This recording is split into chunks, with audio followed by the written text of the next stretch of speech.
नमस्कार दोस्तों, आज मैं आपको बताने जा रहा हूँ कुछ ऐसे अनोखे फैक्ट जो शायद ही आपने कभी सुने होंगे। जैसे कि कौन सा जानवर पीठ के बल सोता है और कौन सा जानवर चार टांग होने के बावजूद कूद नहीं सकता। तो चलिए स्टार्ट करते हैं। Fact number 5।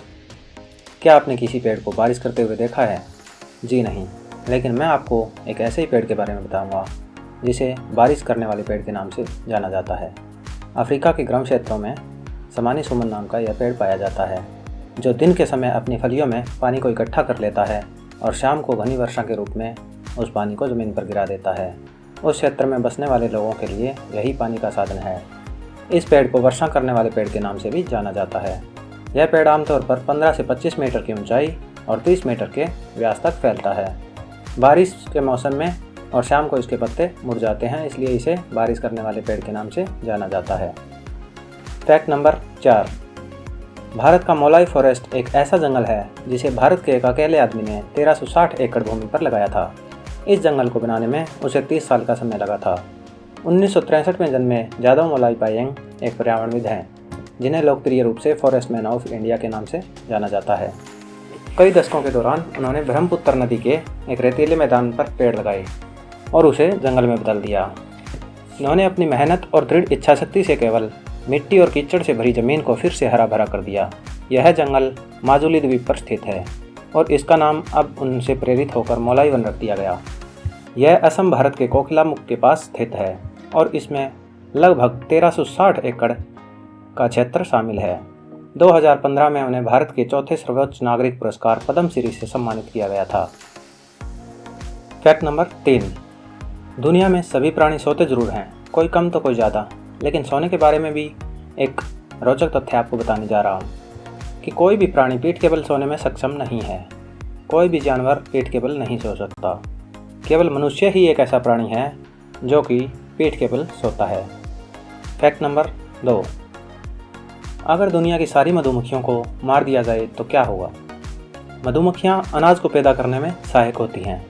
सबसे पहले यह समझ लीजिए कि दुनिया में मधुमक्खियों की लगभग 20,000 प्रजातियाँ हैं। मधुमक्खी द्वारा इस प्रकार फूलों पर बैठना और उनका रस चूसना परागण की प्रक्रिया कहलाता है, जो कि फल बनने के लिए एक आवश्यक चरण है।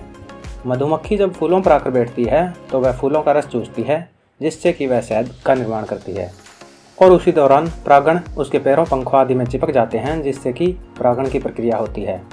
दुनिया के प्रसिद्ध वैज्ञानिक अल्बर्ट आइंस्टीन कहते हैं कि दुनिया की आखिरी मधुमक्खी के मरने के 4 साल के भीतर पृथ्वी से मनुष्य की प्रजाति ही समाप्त हो जाएगी। पराग की प्रक्रिया का सिद्धांत बताता है कि सबसे पहले फलों और सब्जियों का उत्पादन बंद हो जाएगा और फल बहुत महंगे हो जाएंगे। मधुमक्खियाँ नहीं होगी तो फल नहीं होंगे और फल नहीं होंगे तो बीज नहीं होंगे। बताने की ज़रूरत नहीं है कि बीज नहीं होंगे तो नए पौधे ही नहीं होंगे और फलदार वृक्ष खत्म होते चले जाएंगे। कुछ पक्षी ऐसे हैं जिनका भोजन मधुमक्खी होता है। यदि मधुमक्खियाँ मर गई तो वह पक्षी भी मर जाएंगे, क्योंकि वह इंसान की तरह नहीं है जो कि वेज ना मिलने पर नॉन वेज खाने लगता है। बिना फल और सब्जी के केवल अनाज और दालों के दम पर मनुष्य को जिंदा रहना पड़ेगा। जंगल खत्म होने लगेंगे, ऑक्सीजन की मात्रा कम होने लगेगी। जंगल नहीं होंगे तो हवा नहीं चलेगी, हवा नहीं चलेगी तो खेती नहीं हो पाएगी। मनुष्य के शरीर की शक्ति क्षीण हो जाएगी। सब कुछ धीरे धीरे ठीक उसी प्रकार खत्म होने लगेगा जैसे एक फूल सूखने लगता है। दुनिया की सारी मधुमक्खियों को अगर मार दिया जाए तो दुनिया ही खत्म हो जाएगी। Fact number 1। हाथी एक ऐसा प्राणी है जिसे अपनी ताकत का अंदाज़ा नहीं होता, क्योंकि उसे सामने की चीज़ें बहुत बड़ी दिखाई देती है। कहते हैं कि हाथी को अगर उसकी ताकत का अंदाज़ा हो जाए तो वो बहुत खतरनाक साबित हो सकता है। हाथी की छोटी आंखें एक लेंस की तरह काम करती है, जिससे हाथी को हर वस्तु दुगनी बड़ी दिखाई देती है। हाथी की आंखों की छोटी पुतलियाँ जल्दी ही सूख जाती है। इन सूखी पुतलियों में नमी बनाए रखने के लिए एक द्रव हाथी की आंखों में प्रवाहित होता है, जो ज़्यादा प्रवाहित होने से आंखों से बाहर आ जाता है, जिसे हम हाथी के आंसू समझ लेते हैं। हाथी एक ऐसा जानवर है जो 4 पैर होने के बावजूद भी कूद नहीं सकता।